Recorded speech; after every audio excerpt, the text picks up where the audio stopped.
Good morning, everybody. Welcome back to the Opportunistic Trader. It is October 31st, Halloween at 10 a.m., and we're joined by Tony Greer of TG Macro. How's it going this morning, Tony? Good, Mike. Morning. How are you? Good, good.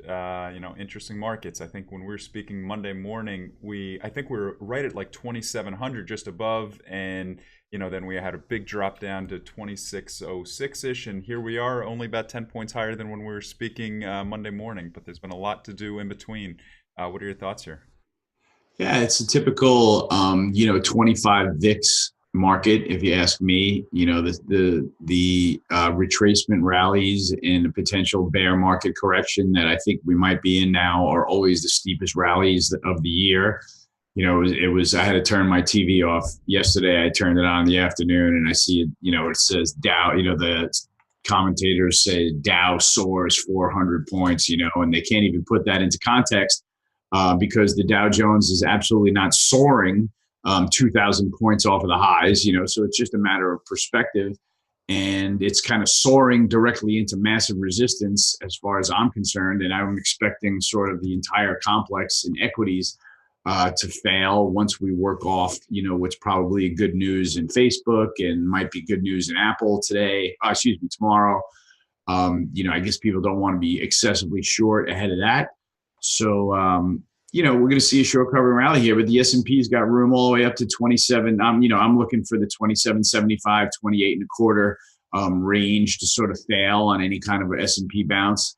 And, I'm looking to pick spots in those typical sectors that I've been trying to play from the short side, but, from another level. It's been the typical format for trading a bear market. It's, when they get gagged to new lows and vol gets blown out, that's when you want to sort of sell your puts and take profits. And now you're going to see a retracement rally, and it's going to give us a chance to put the shorts out again. I'm really confident that with U.S. yields rising and the U.S. dollar rising, that the emerging market short is going to go full circle to down, with EEM trading all the way back down to 25 or so over time.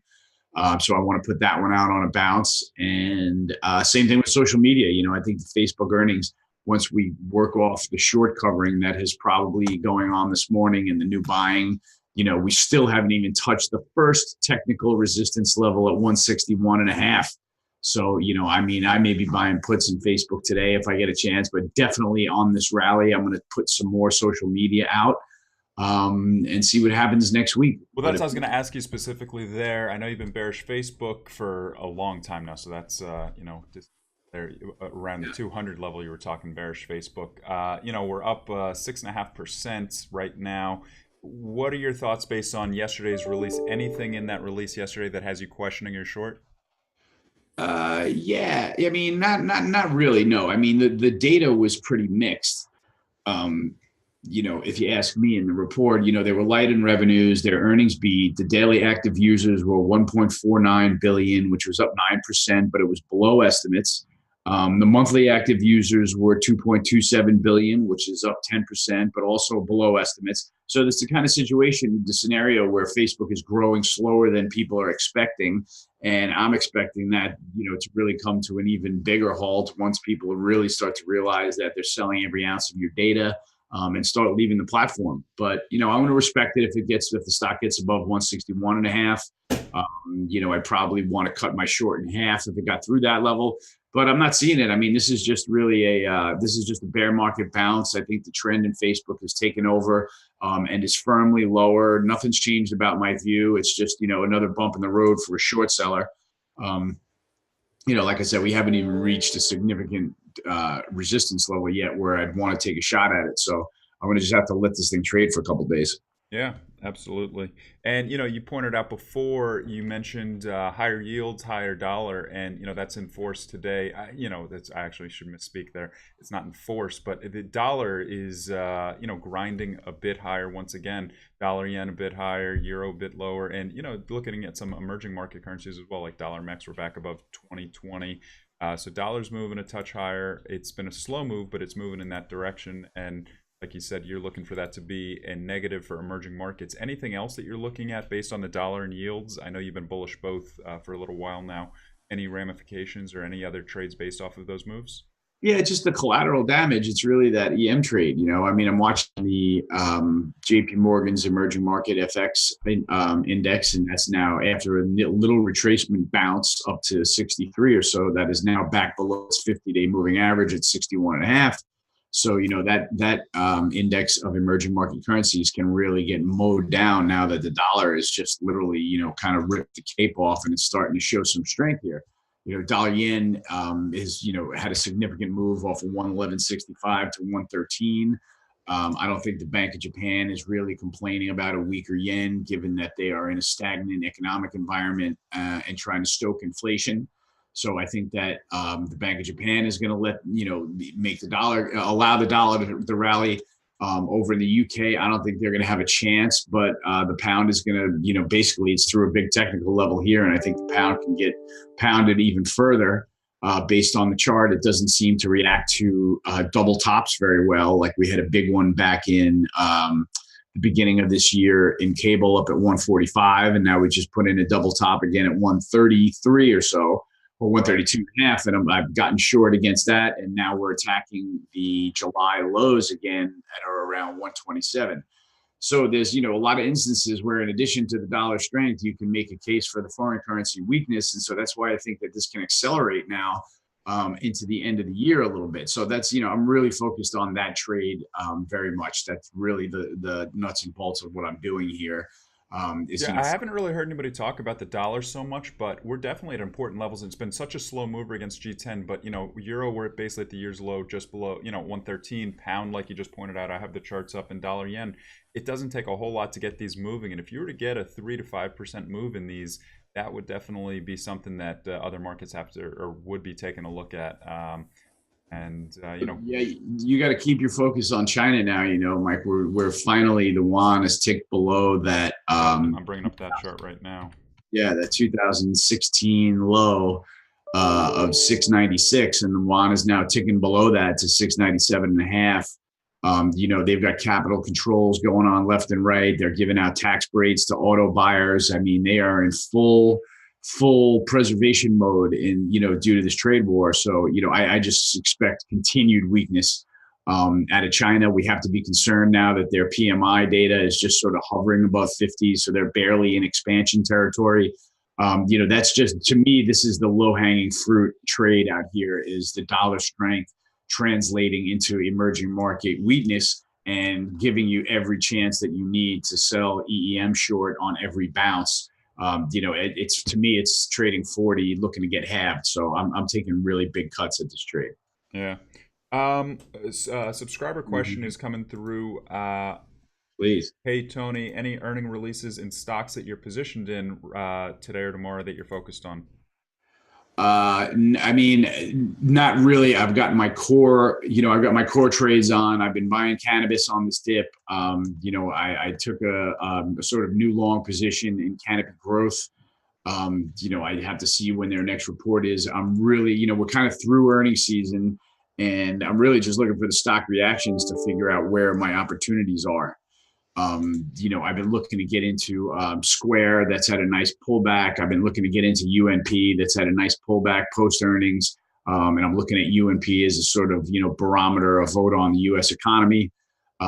So that's really the sort of places that I'm focusing right now. I'm not really a guy that plays specific earnings. Obviously Facebook is a major stock for the market, but I'm usually just looking for a market reaction to earnings and not necessarily hoping for them to come out a certain way. Yeah, yeah. What about the oil sector? I know that you've had some bullish positions in the energy sector. Crude has had some volatility recently. We're trading right now D's crude at $66. That's off the high of 77-ish from about a month ago, but still up nicely on the year crude. What are your thoughts based on this crude pullback, and how has it affected the names that you are bullish? Well, it's knocked the names that I'm bullish, knocked the crap out of them in the last 2 weeks. I mean, the oil goes down slowly, but there's no bid for the equity when the oil stocks go down. My idea is that we've cleared out probably all of the spec length, if not 90% of it, probably all of it. The main reason that people are going to run from the crude oil market is because that juicy backwardation that they were earning on their rollover buying a cheaper oil contract each time they roll, has now gone to contango. So now they're going to pay up if they want to stay long. And that is just, not as attractive a dynamic, to carry the position that costs to carry. So I would imagine that all the crude length is going to get, washed out, and we'll see what happens. I'm definitely nervous that the backwardation in Brent has come all the way in. The one thing that I think that we've got still working on the positive side is the Brent premium over WTI.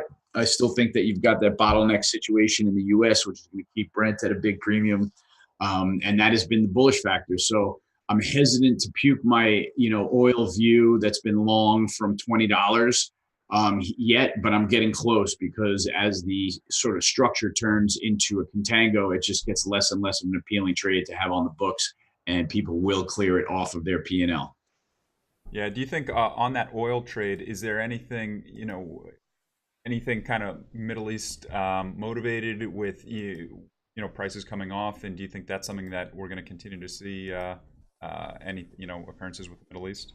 I feel like we're getting a little bit of mixed signals. Khalid Al-Fali said we're kind of in print. We're in produce what you can mode. That kind of knocked the price down, and then we've got Iranian sanctions that are keeping that market tight.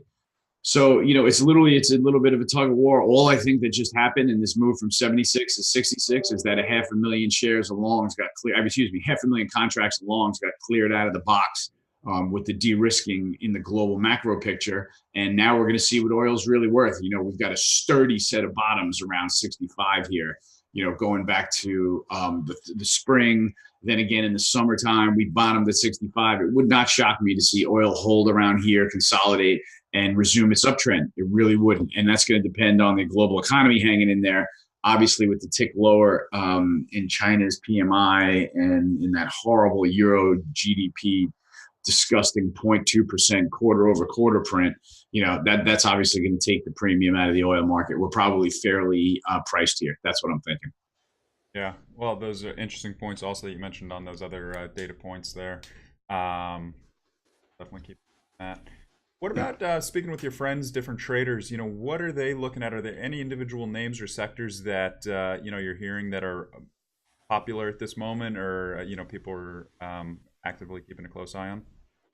I think that the aerospace. I think Boeing raised an eye with raised everyone's eyebrow with that little tank down 8% and back. So that was Boeing is kind of showing me that that dip the other day was nonsense, and just maybe on that Indonesian crash or something like that, because Boeing is back into range. You got to keep an eye on. I keep an eye on aerospace and defense and healthcare, because those were sort of late breakout sectors last year. And it looks like healthcare can hold the 200-day moving average here. And aerospace and defense might still be challenged for a little while, because Lockheed and Northrop and Raytheon have been trading so poorly. So, I'm kind of, those aren't the be all and end all for the equity market to me, but they are worth watching to see if they can get back on their feet and show some strength. I'm just really trying to figure out whether the path to the end of the year is going to be higher or lower. My guess is that there will be steep retracement rallies, but that we end the year lower than we are now. Yeah, it gets back to, I'm looking at that chart of Boeing. I brought it up. That Monday afternoon kind of sell-off, S&P sold off about 50 points pretty quickly and then rebounded really fast. We traded, and that's, you look at some of these names like Boeing, even Apple. Apple traded pretty illiquidly on that move, and a lot of whether it be small cap names, big cap names, that move got a little more volatile than what we've seen. A lot of people are calling it the more orderly move down. That one was not as orderly, and you look at some of these big cap names like Boeing, that one really got beat up but has bounced back. Yeah, I think it was just on that Indonesian airliner that crashed that they trashed Boeing on it, and the whole thing came back. It was kind of a down and back episode that everyone forgot about. So we'll see. The S&P looks like it wants to get back on its horse here. With the heavy tick selling pressure that we saw, we've seen 3 massive tick index days this month. Prints to the downside greater than minus 1,500, and that's really a steep washout. So that's the only reason I'm expecting a big retracement rally now. I think everybody kind of blew their brains out, and we'll see where the S&P shakes out first. Yeah. All right. Well, thanks a lot. A lot of great info, a lot of great insight. Good idea of what you're keeping an eye on. It's volatile markets out here. So thanks a lot for taking the time to speak with us, and we'll talk to you soon. Always, Mike. Have a good day, man. All right, talk to you later.